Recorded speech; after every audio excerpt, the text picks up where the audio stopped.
ನಮಸ್ಕಾರ. ನನ್ನ ಹೆಸರು ರಾಜಾಸಾಬ್ ಹೆಚ್ ನಂದಿಹಳ್ಳಿ. ಶಿವಮೊಗ್ಗದಲ್ಲಿ ನಾನಿರೋದು. 2015ರಿಂದ 2018ರೊಳಗೆ ESI ಶಿವಮೊಗ್ಗದಲ್ಲಿ ಬಹುಕೋಟಿ ಹಗರಣ ಆಯಿತು.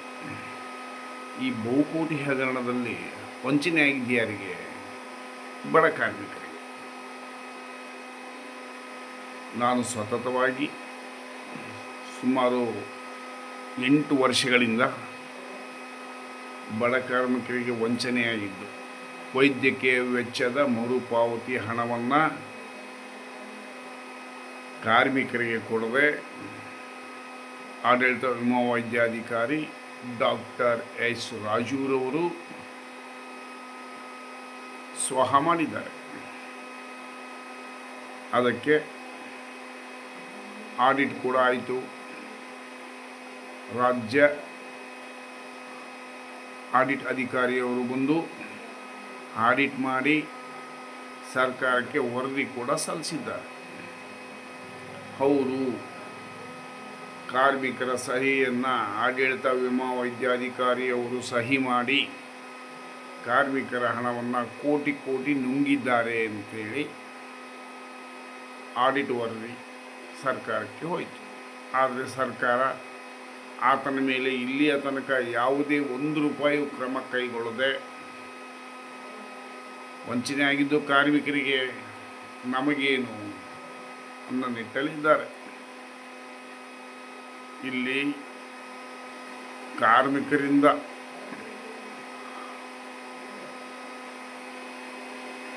ಕಾರ್ಮಿಕರ ಹಣವನ್ನು ಇಟ್ಟುಕೊಂಡಿರ್ತಕ್ಕಂಥ ರಾಜು ತನ್ನ ಹಣದ ಪ್ರಭಾವದಲ್ಲಿ ಅಧಿಕಾರಿಗಳನ್ನು ಖರೀದಿ ಮಾಡುವುದರ ಮುಖಾಂತರ ತನ್ನ ಭ್ರಷ್ಟಾಚಾರವನ್ನು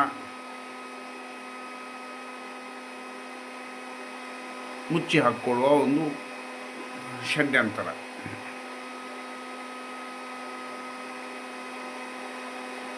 BJP ಸರ್ಕಾರ ಇತ್ತು, ಯಾವುದೇ ರೀತಿ ಕ್ರಮ ಕೈಗೊಳ್ಳಲಿಲ್ಲ. ಕಾಂಗ್ರೆಸ್ ಸರ್ಕಾರ ಬಂತು, ಅವಾಗಲೂ ಕೂಡ ಏನೂ ಕ್ರಮ ಕೈಗೊಳ್ಳಲಿಲ್ಲ. ಈಗ ಆತ KITಗೆ ಹೋಗಿದ್ದಾನೆ. ಹಾಗಿದ್ದರೆ ತುಂಬ ವಂಚನೆಗೆ ಒಳಗಾದಂಥ ಬಡ ಕಾರ್ಮಿಕ ತನ್ನ ಹಣ ತನಗೆ ಸಿಗಬೇಕು ಅಂದರೆ ಏನು ಮಾಡಬೇಕು? ರೋಡಿಗೆ ಇಳಿಬೇಕು, ಹೋರಾಟ ಮಾಡಬೇಕು. ಅದು ಒಬ್ಬ ಕಾರ್ಮಿಕನಿಂದ ಸಾಧ್ಯವಿಲ್ಲ. ಘನ ಸರ್ಕಾರ ಬಡ ಕಾರ್ಮಿಕರಿಗಾದ ವಂಚನೆಯನ್ನು ತೀವ್ರವಾಗಿ ಪರಿಗಣಿಸದೆ ನನಗೆ ಸಂಬಂಧವೇ ಇಲ್ಲ ಅನ್ನೋ ರೀತಿಯಲ್ಲಿ ಇದ್ದಾರೆ. ಮಾನ್ಯ ಸಿದ್ದರಾಮಯ್ಯನವರಲ್ಲಿ ನನ್ನ ಪ್ರಾರ್ಥನೆ, ಇದು ಬಡ ಕಾರ್ಮಿಕರ ಹಣ, ವೈದ್ಯಕೀಯ ವೆಚ್ಚದ ಹಣ. ದಯವಿಟ್ಟು ಬಡ ಕಾರ್ಮಿಕರಿಗೆ ಇದನ್ನು ಕೊಡಿ. ನಾನು ಹಲವು ಬಾರಿ ಪ್ರೆಸ್ ಮೀಟ್ ಮಾಡಿದ್ದೀನಿ, ಆದರೆ ಆ ಪ್ರೆಸ್ ಮೀಟು ಇಲ್ಲಿಯ ತನಕ ಪ್ರಸಾರ ಆಗಲೇ ಇಲ್ಲ. ಪೇಪರ್ಲೆಲ್ಲೋ ಯಾವುದೋ ಒಂದು ಪೇಪರ್ಲ್ಲಿ ಬಂತು ಅಷ್ಟೇ. ESIಲಿ ಬ್ರಹ್ಮಾಂಡ ಭ್ರಷ್ಟಾಚಾರ, ಕಾರ್ಮಿಕರಿಗೆ ಹಣ ಸಿಗ್ತಾ ಇಲ್ಲ. ನಮಗೆ ಪಬ್ಲಿಸಿಟಿಗಿಂತ ಮುಖ್ಯವಾಗಿ ಕಾರ್ಮಿಕರ ಹಣ ಕಾರ್ಮಿಕರಿಗೆ ಸೇರಬೇಕು.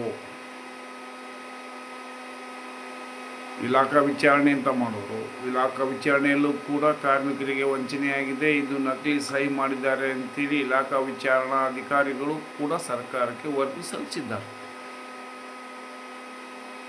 ಆದರೆ ಇವರಿಗೆ ಕ್ರಮ ಕೈಗೊಳ್ಳೋದಕ್ಕೆ ಏನು ಆತಂಕ? ಹಣ ಕೆಲಸ ಮಾಡ್ತಿದೆಯಾ? ಹೌದು. ಹಾಗಿದ್ರೆ ಹಣ ಕೊಟ್ಟು ಏನು ಬೇಕಾದರೂ ಮಾಡ್ಬೋದಾ? ಹಣ ಇದ್ದವನು ಎಷ್ಟು ದುಡ್ಡು ಬೇಕಾದ್ರೂ ವಂಚನೆ ಮಾಡಬಹುದಾ? ಘನ ಸರ್ಕಾರ ದಯವಿಟ್ಟು ಬಡ ಕಾರ್ಮಿಕರಿಗೆ ಸೇರಬೇಕಾಗಿರೋ ವೈದ್ಯಕೀಯ ವೆಚ್ಚದ ಮರುಪಾವತಿ ಹಣವನ್ನು ESI ವಿಮಾದಾರರಿಗೆ ಕೊಡಬೇಕು ಅಂತ ಹೇಳಿ ನಾನು ಮಾನ್ಯ ಮುಖ್ಯಮಂತ್ರಿಗಳಲ್ಲಿ ಮನವಿ ಮಾಡ್ತಾ ಇದ್ದೀನಿ. ಮಾನ್ಯ ಮುಖ್ಯಮಂತ್ರಿಗಳಿಗೆ ನಿಮಗೆ ನಾನು 50ಕ್ಕೂ ಹೆಚ್ಚು ಪತ್ರ ಬರೆದಿದ್ದೀನಿ.